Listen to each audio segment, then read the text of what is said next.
누가복음 15장 1절부터 10절까지 말씀 보겠습니다. 우리 하나님 말씀 같이 한 목소리를 읽도록 하겠습니다. 모든 세리와 죄인들이 말씀을 들으러 가까이 나오니 바리새인과 서기관들이 수군거려 이르되 이 사람이 죄인을 용접하고 음식을 같이 먹는다 하더라. 예수께서 그들에게 이 비유로 이르시되 너희 중에 어떤 사람이 양 100마리가 있는데 그 중에 하나를 잃으면 99마리를 덜에 두고 그 잃은 것을 찾아내기까지 찾아다니지 아니하겠느냐. 또 찾아낸 적 즐거워 어깨에 메고 집에 와서 그 붓과 이웃을 불러 모으고 말하되 나와 함께 즐기자. 나의 잃은 양을 찾아내었노라 하리라. 내가 너희에게 이르노니 이와 같이 죄인 한 사람이 회개하면 하늘에서는 회개할 것 없는 어인 99으로 말미암아 기뻐하는 것보다 더하리라. 어떤 여자가 10드라크마가 있는데 하나를 잃으면 등불을 켜고 집을 쓸며 찾아내기까지 부지런히 찾지 아니하겠느냐. 또 찾아낸 적 겉과 이웃을 불러 모으고 말하되 나와 함께 즐기자. 이런 드라크마를 찾아내었노라 하리라. 내가 너희에게 이르노니 이와 같이 죄인 한 사람이 회개하면 하나님의 사자들 앞에 기쁨이 되느니라. 아멘. 오늘 이 본문의 말씀에 기인하여 존재 가치에 대한 재발견, 존재 가치에 대한 재발견, 우리 인생에 대한 재발견, 영혼에 대한 재발견, 이렇게 해석해도 되겠습니다. 이런 제목으로 하나님 말씀을 나누도록 하겠습니다. 오늘 이 본문의 말씀의 1절과 2절을 보면은 그다지 사람들의 살아가는 그 시대의 모습을 드러내 주는데, 날씨로 표현을 해보자면 응달입니다. 응달. 우리 한국 땅에 좀 우스갯소리로 음성이라고 하는 곳이 있습니다. 음성. 또 양성이라고 하는 곳이 있는데 3절부터는 조금 예수님이 비유로 말씀하시는 전반적인 내용이 양달가 좀 밝아요. 그렇죠? 그러니까 1절, 2절은 좀 어두워요.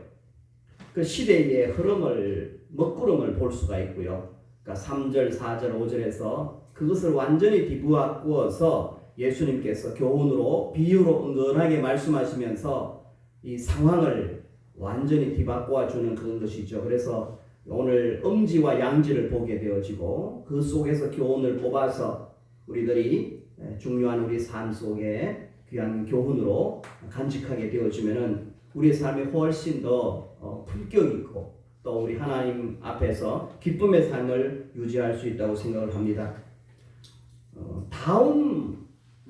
다움이라고 하는 표현이 있습니다. 저 사람은 정말 교인답다. 저 사람은 정말 선생님답다. 그죠? 다움. 그 속에는 인간성, 또 도덕성, 그리고 그의 능력, 이런 것들이 다 함축되어 있습니다. 포함되어 있습니다. 오늘 15장에서 저는 첫 번째 1절, 2절에서 백성다움이라고 하는 이 단어를 끄집어내고 싶어요. 백성다움. 하나님의 백성다움은 과연 무엇인가? 그리고 3절, 4절 이하부터 그 이후부터는 제자다움. 하나님의 참 백성이 되어서 변화되어지고 구원의 감격을 안고 하나님 나라를 위해서 우리가 어떻게 살아가야 할지 고민하는 사람들을 제자라고 할 수 있잖아요. 그래서 제자다움은 과연 무엇인가? 이것을 이렇게 오늘 크게 여러분들에게 줄을 꺼드리고 그리고 단어를 먼저 던져드리고 이렇게 말씀을 함께 묵상해 보기를 바랍니다. 오늘 우리가 본문을 이해하기 위해서는 조금 이미 여러분들 알지만 예비적인 배경 지식이 좀 소개될 필요가 있겠습니다. 먼저 1세기 초중반에 이스라엘은 젊은 청년이 한 명 등장했습니다. 그런데 그가 가르치고 또 치유하고 그가 행하는 모든 전파하는 일이 조금도 빈틈이 없어요. 멋지고 멋져고 이전에 그 선지자들이나 이전의 사람들의 그 가르침에 비하면 너무나 촘촘하고 너무나 세밀하고 너무나 정확합니다. 그 다음에 우리 예수님은 그 주인공인 우리 예수님은 사람들에게 도전을 주면서 이제 오늘 이 본문을 보면 본격적으로 본질적인 사역을 감행하고 있습니다. 오늘 본문과 엇비슷한 누가복음 13장 22절 이 본문으로 달려오기 전에 예수님께서는 각 마을로 다니면서 이미 가르쳤어요. 그리고 예루살렘 여행을 감행합니다. 이제 예루살렘 여행을 감행하는 그런 길목에서 오늘 일어났던 일이지요. 우리 예수님의 그 언행은 이미 다 성취가 되었습니다. 예수님께서 하나님 나라에서 성부, 성자, 성령 우리 하나님께서 우리가 알지 못하는 그 의전회의를 하시고 나서는 큰 프로젝트를 가지고 이 땅에 내려오셨습니다. 여러분들도 알다시피 예수님께서 이 땅에 어떤 목적을 가지고 내려오셨을 때 한마디로 이야기해 보세요 하면은 하나님 백성 모집하기, 나아가서 그 백성을 모집할 뿐만 아니라 그 백성을 일꾼으로 불러서 제자 만들어서 선택하고 양육하고 교육해서 마침내 목동으로 만드는 것, 목자로 만드는 것, 목자의 심정을 품고 아버지의 심정을 품고 함께 이 땅에서 하나님 나라를 위해서 일꾼 되는 것, 이것 아닙니까? 그런데 우리 예수님께서는 그 일을 위해서 감행을 하지만 길을 걸어가지만 그 길은 좁고 협착했습니다. 그래서 늘 디딤돌을 밟고 가야 되는데 디딤돌이 아닌 걸림돌이 너무나 많았습니다. 그 중에 일부가 오늘 바리새인과 서기관들, 유대 땅을 장악하고 있었던 엘리트 세력들이지요. 우리 예수님께서 사역하던 그 시대에 이스라엘은 그 유대인들의 마음 속에는 1절, 2절을 가만히 보내면 그 시대에 부패된 시대 정신을 읽을 수가 있습니다. 잘못된 시대 정신을 우리는 읽어낼 수가 있습니다. 여러분 1절, 2절에서 보면은 바리새인들이 2절 속삭이는 이 소리를 보시고 바리새인들의 행동을 보십시오. 그 밟지를 않습니다. 바리새인과 서기관들이 복수들이죠. 엄청난 많은 사람들이 모여서 죄인들이 예수님의 말씀을 들으러 나오는 이 사람들의 그 침돌이 되어서 뭘 하고 있습니까? 수군거려라고 하는 이 단어를 보면서 그 시대 정신을 좀 읽어보세요. 좀 괜찮은 사람들, 엘리트들이 지금 수군거리고 있습니다. 누구를 향하여? 예수님을 향하여, 죄인들을 향하여 수군거리고 있습니다. 그러면서 이야기합니다. 이 사람이 죄인을 영접하고 음식을 같이 먹는다? 누구를 향하여 지금 이렇게 질타하듯 이렇게 말씀합니까? 예수님을 향하여. 여러분 헬라어를 보면 이 사람이라고 하는 이 헬라어는 고운 단어가 아닙니다. 경멸조로, 멸시조로, 우리로 말하면 좀 지난주에도 전사님도 욕을 했다 그러는데 저도 한마디 하겠습니다. 일마절마. 예수님을 향하여 저놈이 왜 죄인들하고 밥을 먹어? 죄인들을 영접해? 이런 거죠. 여러분, 그러니까요, 이 말씀 1절, 2절을 곰곰이 씹고 또 묵상하다 보면은 그 시대에 암울했고 엄지와 같고 엄성과 같은 그 속에 사람들 마음 속에는 저 사람들 자기들만의 세계가 따로 있구나. 자기들의 수준에 들어오지 못하는 사람들은 살짝 분리하고 밀어내는구나. 자기의 고정관념, 자기의 가치관, 자기의 그 생각 밖에서 살아가는 사람들은 결코 어깨동무할 수 없구나, 껴안을 수 없구나, 함께하지 못하는 그것을 일명 이 사람들은 형식주의로 살아가고 이 사람들은 문자주의에 몰입된 사람, 그리고 성경의 그 말씀을 문자로만 해석하는 사람, 그래서 분파주의에 빠져 있고, 한마디로 더 압축해서 한마디로 하면 분리주의자. 그래서 그 예수님 1세기에 예수님이 오셨지만은 사람들의 마음속에 독소조항처럼 사람들의 마음속에 자기들이 가지고 있는 암덩어리가 뭐냐면 분리주의란 분리주의. 상실자들이 순수를 상실했습니다. 담백함을 상실했습니다. 하나님의 백성의 형상을 상실했습니다. 형상을 파괴하고 있습니다. 내적으로 오염되었습니다. 참된 만족과 기쁨이 없는 거예요. 그렇게 사니까. 그렇죠? 그래서 예수님 당시 유대 사회의 그 시대에 흘러가는 그 생각들, 다윗 같은 메시아가 재출현하기를 바란다. 그랬으면 좋겠어. 로마 헤롯 왕을 압도하는 새로운 비전을 주는 지도자가 탄생했으면 좋겠어. 이 시대에 갈라져 있는 분리주의자들의 그 마음들을 다 통합시키고 아우를 수 있는 그런 지도자가 탄생했으면 좋겠어. 그러면서도 약간 타락한 그런 사상이 기득권자들의 기득권도 파괴하지 않고 섬겨주면서 약자는 좀 경멸하면서 그리고 멀리하면서 압도하는 그런 통치자가 일어나기를 바래. 이 약자들의 탄식과 갈망을 외면하면서 로마로 인한 서러움, 열등감에서 다시 뭔가 회복시켜 줄 수 있는 유대 민족의 진정한 왕의 탄생을 그들은 고려했다는 것, 여러분 우리는 이 본문을 통해서 읽어낼 수가 있습니다. 그러나 현실은 여전히 로마의 압박이 가속되어지고 있습니다. 백성들의 내부는 하나가 되지 않고 있습니다. 갈기갈기 갈라져서 갈등 구조는 계속되고 도저히 통합될 수 없는 골이 깊은 그런 가운데 계속하고 있습니다. 약자와 고아와 가부와 목동과 세리, 이런 하층민의 직업을 가지고 있는 사람들의 존재 가치는 멀리 배제시키고 있습니다. 이 나쁜 버릇, 고약한 습성들이 그들 마음속에 내재하고 있습니다. 그들 혈관 속에 이런 생각들이 흐르고 있다는 거죠. 이런 분위기 속에서 예수님께서는 당당히 내면적이고 영적인 권위와 모든 언어와 열정을 모두 다 지니시고 당당히 사역의 행보를 계속하고 있는 것을 볼 수가 있습니다. 오늘 일어난 사건이 있습니다. 예수님이 예루살렘으로 접근하고 그럴 때 마음이 가난한 사람들, 죄인들이 다 모여들었습니다.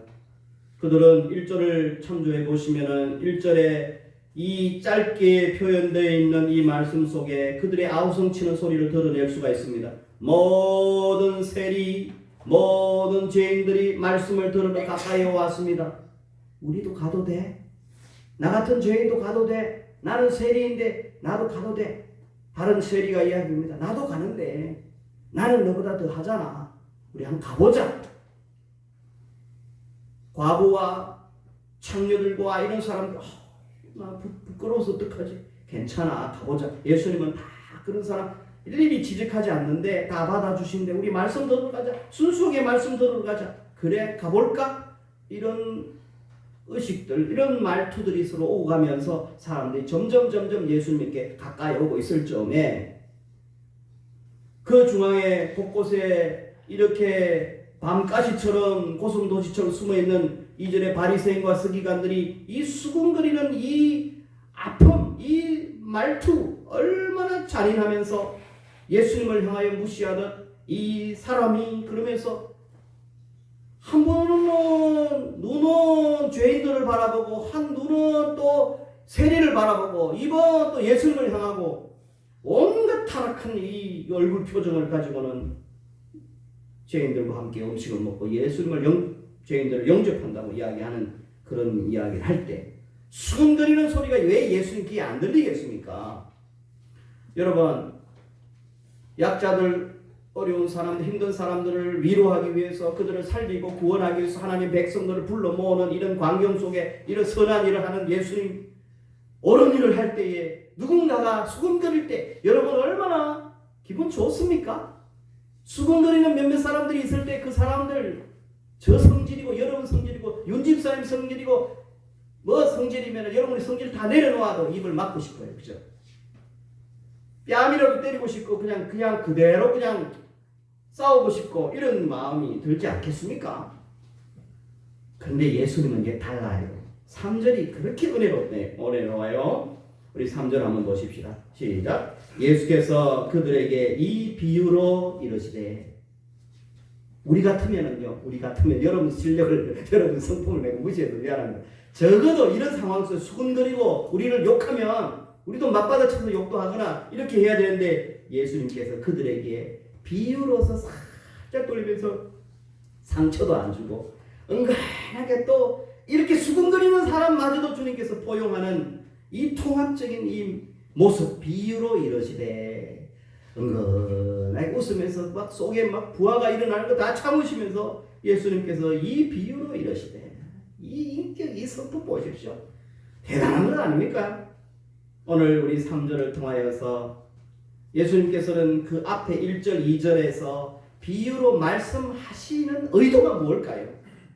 여기서 우리는 첫 번째 교훈, 오늘 여러분 천국 백성다움이라고 하는 것, 내가 모집하고 내가 초청하는 내 백성다움, 내 백성들은 하나의 품성이 있기를 바라는데 좀 순수하고 좀 단순하고 그리고 순전했으면 좋겠어.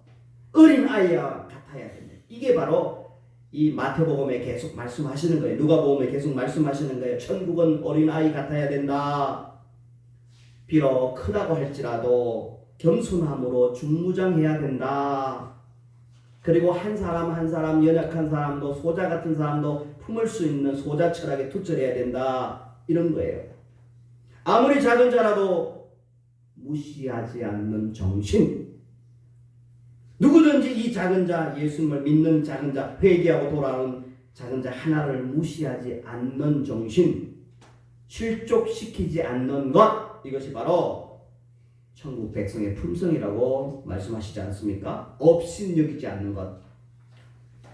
좀 요약하면은 천국 백성은 이 땅에 존재하는 것에 대하여 가치를 바르게 인식할 수 있어야 된다는 겁니다. 존재에 대한, 영혼에 대한, 인생에 대한 고귀함을 아는 것, 그 존재의 고귀함을 지켜주는 것, 이것에 대하여서 끊임없이 내 안에 저 사람을 분리하고 싶어, 저 사람은 배제시키고 싶어 라고 생각하는 마음들이 이럴 수가 있어요. 얼마든지 일어날 수 있어요. 그럼에도 불구하고 하나님은 나는 내 백성을 사랑한단다. 나는 어떤 존재도 내가 밀어낸 적이 없어. 이 주의 말씀과 내 속에 그 마음의 생각들이 투쟁하는 거죠. 이 투쟁하고 노력하는 그 모습이 신앙생활인 것입니다. 여러분, 진정한 존재는 무가치합니까? 존재는 무가치합니까? 여기에 있는 여러분, 우리가 존재라고 했을 때에 사람이 가장 귀한 존재요. 사람이 살아갈 때에 필요한 도구들을 존재자라고 합시다. 그리고 사람이 존재라고 합시다.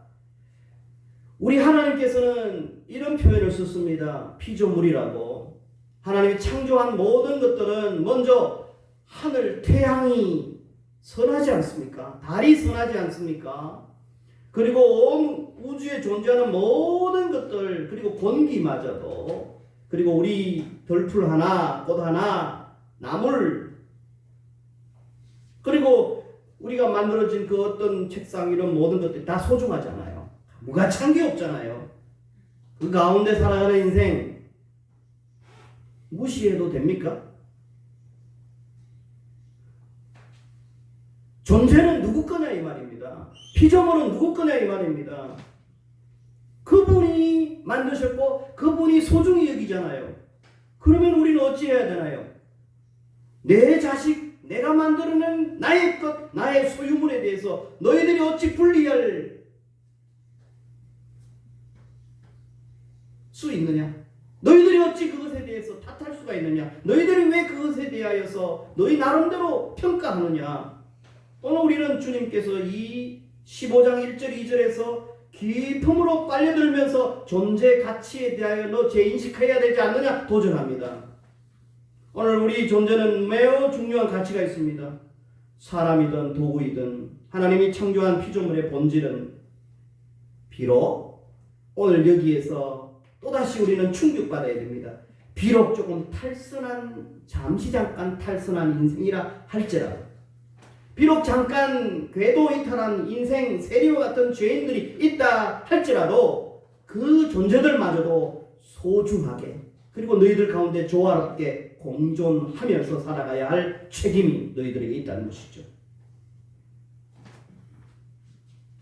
여러분, 그래서 우리는 오늘 첫 번째로, 오늘 이 말씀을 통하여서, 비유를 통하여서 넌지시 오늘 바리새인과 죄인들은 과연 그 사람들에 대하여서 너 정말 진정으로 그 존재 가치를 인정하는 그 폭넓은 인생을 청청히 지우지 않으면서 네 마음속에 분리주의라고 하는 독소 제거해라. 네 마음속에 숨어있는 그 분리주의가 계속 살아있는 동안 너의 가치관이 진리로 말뚝을 꽂고 있는 순간 그 사람이 어떤 상황 속에서 위기를 닥쳤을 때 그 사람은 도움을 받아야 되는데 너의 가치관 때문에, 너의 고정관념 때문에 그 사람이 배제를 당할 수 있고 소외를 당할 수 있어. 얼마나 여러분 그렇지 않습니까? 예를 들어보겠습니다. 김 목사가 일본이나 중국이나 많이 갔다 오지는 않지만은 다녀올 때는 제 속에도 미워했던 민족들이 있을 수 있잖아요. 아프리카나 여러 중동이나 이렇게 미워할 때 특별히 저 나라는 안 되라고 이 지도자가 그런 마음을 품고 있으면 정말 그 나라가 도움을 요청하고 그 나라 살아가야 할 어떤 너무너무 어려운 일들이, 지진이 벌어졌을 때 지도자가 고정관념 때문에 저 나라는 안 돼, 저 나라에 대해서 분리주의 생각을 가지게 되면 그 사람은 소외를 당하잖아요. 도움받을 때. 그렇잖아요. 제 이야기지만 여러분들 마음속에도 분리주의가 탁 들여다치면서 또아리 틀고 있으면서 이거 버리지 못하면 정말 주님은 돕고 싶은데 여러분 때문에, 저 때문에 그 도움의 손길이 못 나간다는 거예요. 그죠? 그래서 우리 주님께서는 어떤 존재에 대해서도 존재 가치를 인정하고 고귀하게 생각하고 존중할 수 있는 그런 인생으로 넓히라고 오늘 이 말씀 우리에게 도전해 주는 거고요. 한 가지 더, 혹시 너희들이 바리새인이나 제사장, 너희들이 이런 영혼은 아닌지. 오늘 우리들이 교회를 다니고 성경을 끼고 그렇게 살아갑니다마는 성경과 거리 먼 인생을 살고 주님의 마음과 일치되지 않은 인생을 살게 되어지면은, 주님과 친밀하지 않으면, 가깝지 않으면 어쩌면 내가 잃어버린 한 양이 될 수가 있다는 거, 이것도 우리에게 도전을 주는 말씀입니다. 저 밖에 있는 그 교회에 나오지 않는 그 영혼, 교회를 한때 나오다가 어릴 때는 예수를 믿다가 지금은 교회를 나오지 않고 혼자 멋대로 살아가는 그런 인생들만 어린 양이 아니라 교회를 다니면서 예배를 드리는 가운데서도 주님과 거리가 멀찌가 않지 따라가는 우리 인생이 있다면 그 사람도 잃어버린 양이라는 것이죠. 오늘 우리 모두가 다 회복되기를 주의 이름으로 축원합니다. 성령님께서 이 말씀을 통하여 주님, 내 안에 분리주의, 독소와 같은 그런 것들이 내 속에 숨어 있다면, 주님, 숨어 있다면이 아니라 숨어 있습니다. 주님, 이 모든 것들을 뽑아내 주시옵소서. 성령으로 태워 주시옵소서. 존재를 소중하게 여기는 그런 가치를 재발견하게 하여 주옵소서. 주의 말씀 앞에 무릎 꿇나이다. 도전받나이다. 그리고 내가 혹시나 내 속에 잃어버린 나의 모습이 발견되어진다면 어떻게 주님 곁으로 달려가겠나이다. 이렇게 고백하는 저와 여러분 되기를 주의 이름으로 축원합니다. 두 번째로 3절 이하의 3절이 이제 중앙성이 되어서 예수님께서 그런 사람들을 놓고 은근하게 교훈을 줍니다. 여러분, 우리가 누가복음에 예수님께서 하나님 말씀을 전할 때는요, 우리 예수님, 제가 에스겔서하고 요즘 예레미야서를 쭉 통으로 막 읽으면서 보니까요, 에스겔서의 22장쯤 가니까 하나님께서 이스라엘 백성들이 꼭 15장 1절 2절처럼 이렇게 살아가요. 이스라엘 백성들이 이웃 나라를 바라보면서 눈을 이렇게 돌리고 저렇게 돌리고 했을 때에 우리 하나님께서는 그런 모습을 마치 처녀가 간음을 하고 처녀가 뭐가 행음을 하는 그런 모습으로 비유로 이야기하면서 에스겔서는 장황하게 말씀을 선지자를 통해서 말씀하세요. 주님은 구약에서도 이 일을 하셨을 때 비유로 이런저런 민족들을 일깨울 때 말씀으로 선지자를 통하여 이야기했던 그 모습이 오늘 그 모습이 주님은 오늘 이 모습과 동일해요. 그리고 구약에 일하는 모습이나 신약에 일하는 모습이 동일해요. 성경을 읽으면 읽을수록 재미가 있고 깨닫게 되어지면 너무너무 어제나 오니나 동일하시는 우리 주님. 그러면서 오늘 또 우리 주님께서는 말씀하십니다.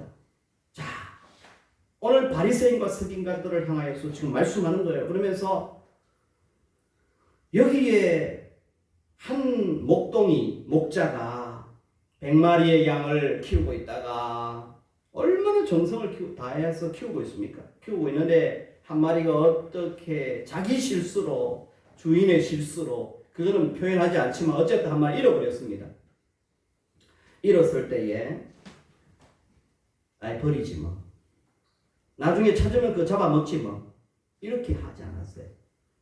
한 마리를 찾아서 그 표현을 보면요. 그 한 마리를 찾기까지 찾는 목자의 열정을 보여주고 있습니다.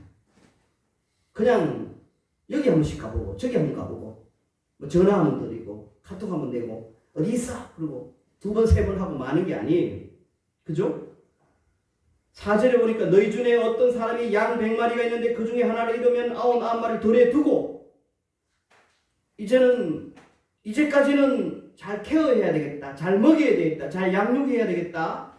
그렇게 하면서 이 100마리의 포커스를 맞추고 일을 하다가 전략을 수정합니다. 찾는 모습으로 돌변해버립니다. 그 잃은 것을 찾아내기까지 찾아다니지 않겠느냐? 찾아내기까지 찾아다니지 아니하겠느냐? 여기에서 우리가 놓쳐서는 안 되는 맥락은 뭐냐면 목자가 하루 종일 발이 부르트도록 목마르도록 너무너무 가슴이 찢어지도록 목이 쉴 정도로 아무개 양이 어디 있냐 꼬암치면서 하루 종일 지쳐서 이리저리 이골짝 저골짝 다니는 이 목자의 수고를 놓쳐서는 안 된다는 거죠. 목자의 열정을 놓쳐서는 안 된다는 거죠. 마침내 5절에 보니까 마침내 성공했습니다. 찾아냈습니다. 찾아보니까 너무너무 즐거워서 노래 부르면서 어깨에 메고는 그리고는 너 시금방지게 너 왜 시키면 시킨 대로 안 하고 광고도 못 듣고 연차 놀다가 그렇게 길을 잃어가지고 이렇게 고생하느냐? 넌 나 집에 가서 너 잡아먹을 거야. 이러지 않았어요. 그러죠? 우리 같으면 잡아먹어버립니다.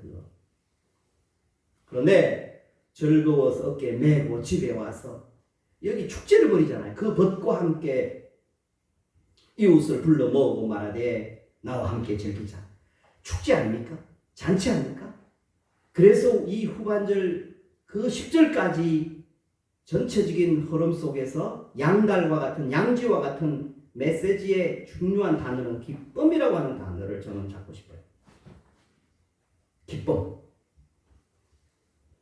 제자들 우리가 하나님 백성이 되고 난 후에 천국 백성이 되고 난 후에 우리의 삶의 모든 전반은 기쁨이 충만해야 될 줄 믿습니다. 하나님 나라는 기쁨 공동체입니다. 여러분 믿으십니까? 하나님 나라는 희락 공동체여야 돼요. 내 마음속에 늘 조그마한 만족으로 그치는 게 아니라 밑에서부터 올라오는 그 기쁨이 늘 끊임없어야 돼요. 그런데 여기서 우리 속에 약간의 만족으로 우리의 살아가는 삶 속에서 불안과 공포와 염려를 이렇게 씻어내는 그런 수준이 아니라 하늘로부터 내려오는 하나님이 기뻐하시는 그 기쁨이 우리 속에 전달되어서 끊임없이 이 기쁨이 내 속에서 꾸역꾸역 올라와서 우리가 환해지면서 그렇게 살아가는 것이 천국 백성의 본질 아닙니까? 제자의 본질 아닙니까? 그러려면 참 기쁨을 회복하는 그 방법에 대해서 우리 예수님이 다 가르쳐주고 있어요. 이 땅에 여러분 누가복음 1장부터 오늘 또 제가 제 사무실에서 앉아서 말씀 전하기 전에 1장부터 쭉 다시 막 훑으면서 보니까 얼마나 예수님이 이 땅에 내려오셔서 치유하는데 우리 예수님은 치유 한번 하는데 오늘 내일 오세요. 다음에 오세요. 이렇게 만원 받고 다음에 보내고 이런 거 아니에요. 한 방에 끝내버려요. 예수님의 가르침은 너무너무 정확하여서 이전의 사람들을 능가합니다. 예수님의 그 사람을 바라볼 때 여인들이 왔을 때 돌아가. 다음에 와. 병자가 오고 가난한 사람이 오고 고아가 오고 어린아이가 왔을 때 상처 주지를 않아요. 그럼 모든 사람들 끌어내면서 그들이 꼭 맞는 맞춤식의 가르침을 하는 이 양육하는 이 모습. 예수님 그렇게 살아오셨고요. 구약에서도 그렇게 그 백성들을 그렇게 하셨고요. 오늘 이 말씀 속에서 인생들아 이 존재들아 존재의 기쁨은 어디서 나오는 줄 아느냐? 본질을 회복하라는 것이죠. 조금 어렵습니다만 여러분 어렵지 않아요. 우리가 하나님의 마음과 오늘 이 목자의 모습과 우리가 정렬을 똑바로 해야 됩니다. 통일돼야 됩니다. 일직선이 돼야 됩니다. 목자의 목표가 우리의 목표가 되고 목자의 눈이 우리의 눈이 되어지고 목자의 말씀이 우리의 삶의 비전이 되어지고 일치시키라는 거예요. 하나님의 마음과 일치시키는 거예요. 하나님은 나는 잃어버린 영혼에 대하여 존재에 대하여 그 가치를 인정하고 존재 곁에서 너희들이 존재의 목동이라는 거예요. 오늘 목자라는 표현은 너무너무 흔한 이야기라서 저는 목동이라는 표현으로 좀 바꾸고 싶어요. 목동이나 목자나 같잖아요. 그죠? 우리 인생은 어떤 존재를 해치고 존재를 무너뜨리는 것이 아니라 그 존재의 가치를 인정하고 그 존재를 그 영혼을 향한 목동이 되라는 거예요. 오늘 이 목자가 이런 열정을 가지고 찾아내고 다시 와서 함께 기뻐하는 이 기쁨에 여러분이 동참할 때 우리가 동참할 때 우리 속에 기쁨이 계속 넘친다는 거예요. 그래서 제가 오늘 이 말씀을 계속 수십 번 묵상하는 가운데 두 가지 존재의 가치를 인정하면 우리의 생각이 우리 마음속에 있는 모든 독소들이 사라지게 되고 그리고 내가 제자로서 제자다움은 뭐냐? 그 속에 내 속에 끊임없는 기뻐하라 억지로 기뻐하는 게 아니라 하나님과 일치시켜라. 하나님의 말씀과 일직선을 시켜라. 정렬하라. 어레인지하라. 하나님의 마음이 내 마음이 되어지도록 거기에 딱 바라보면서 삐뚤삐뚤하게 서지 말고 딱 일치시키면서 그렇게 나아가면은 기쁨이 계속해서 솟구쳐 오르는 거예요.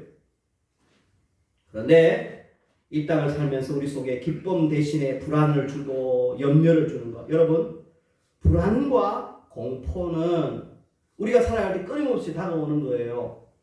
공포는 미사일에 대한 공포, 핵에 대한 공포, 눈에 보이는 어떤 실체가 있을 때 공포라고 하고 불안이라고 하는 것은 똑같은 의미 같은데 불안은 보이지 않는 것에 대하여서 미래에 대하여서 염려하는 것을 불안이라고 해요. 우리가 이 땅에 조그마한 것에 대하여서 만족하고 성진에 대해서 만족하고 좀 더 돈이 더 들어오는 것에 대해서 만족하고 만족이라고 하는 것은 약간의 행복은 주지만 우리 속에 있는 근원적인 불안, 근원적인 공포를 제거하지 못해요. 그래서 우리는 이 땅의 소유에 대하여서 조금 더 넓혀 나가는 그것으로 만족하며 살면 안 되는 거예요. 참 기쁨을 줄 수 없다는 거예요. 그 대신 우리가 참으로 하나님의 형상을 회복하고 하나님께로 얼굴을 돌리고 하나님의 그 백성답게 제자답게 하나님 기뻐하는 그 일을 위하여 우리가 열정을 갖고 달려갈 때 그 속에 기쁨이 있고 그 속에 정말 우리 안에 엄청난 행복이 찾아온다는 것이죠. 오늘 그것을 이 속에서 말씀하는 겁니다. 영혼에 대하여 언제나 목동이 되라는 것이죠. 여러분, 우리가 6월달은 우리가 우리 주변에 있는 존재에 대하여서 우리 주변에 어떤 대한민국 사람이든 외국 사람이든 소중히 여기는 겁니다. 배타하고 분리하고 이것과의 싸움을 좀 싸우시길 바랍니다. 그리고 어떻게 하면 그들에게 존재의 목동은 무엇입니까? 툭툭 때리는 것이 아니라 가서 함께 해주는 거예요. 그리고 그 옆에서 같이 말을 예쁘게 하는 거예요. 여러분, 함께 오래 살 수 있는 것 부부지간에도 그렇고 남녀지간에 공동체 속에서 가장 딴 거 없어요. 다 다른 거 없어요. 존재의 목동은요. 양을 향하여 못생겼어. 왜 못생겼어? 아이고 너는 왜 이렇게 살이 안 쪘어? 막 그런 막 그냥 마음에 상처를 주는 그런 말 할 필요 없어. 너 왜 장가 안 가? 시집 안 가? 이런 게 아니라 말을 예쁘게 합니다. 말을 예쁘게 합니다. 존재의 목동의 첫 번째고 마지막이고 말을 예쁘게 하는 거예요. 질문도 예쁘게 하고 말도 예쁘고 그를 배려하면서 상처 주면서 그가 용기와 소망과 희망을 가지도록 너 할 수 있어. 너는 무엇이든지 잘할 수 있어. 이렇게 하면서 여러분 존재의 아름다운 목동이 되시기를 주의 이름으로 축원합니다. 오늘 가치를 인정하고 존재의 목동이 되어서 열정을 가지고 주님의 말씀에 일직선 되어지면 정렬하면 통일되어지면 기쁨이 계속해서 넘치는 5월, 6월, 7월, 8월 우리 한 해가 될 줄 믿습니다. 이런 성도님 되시기를 주의 이름으로 축원합니다. 하나님 아버지 감사합니다. 오늘도 말씀을 통하여 우리 속에 도전 주시는 주의 음성을 듣고 감사함으로 받습니다. 주님 우리 안에 배타주의, 분리주의가 숨어있다며 용서하시고 마음을 넓히고 모든 영혼들을 열방에 있는 모든 영혼들을 주님의 눈을 가지고 주님의 가슴을 가지고 품을 수 있는 그런 은혜를 허락하여 주옵시고 우리 속에 연약한 지체들을 향하여 달려갈 수 있는 열정을 허락하여 주시기를 원합니다. 아름다운 목동들이 되게 하여 주시기를 원합니다. 그래서 또 다른 제자를 낳고 또 다른 신실한 그리스도인들을 낳는 우리 모두가 되어줄 수 있도록 축복해 주옵소서. 그리하여 1호 선의 비전이 우리 교회 안에도 이루어지고 한국교회도 이루어지게 하여 주옵소서. 예수님의 이름으로 기도하옵나이다.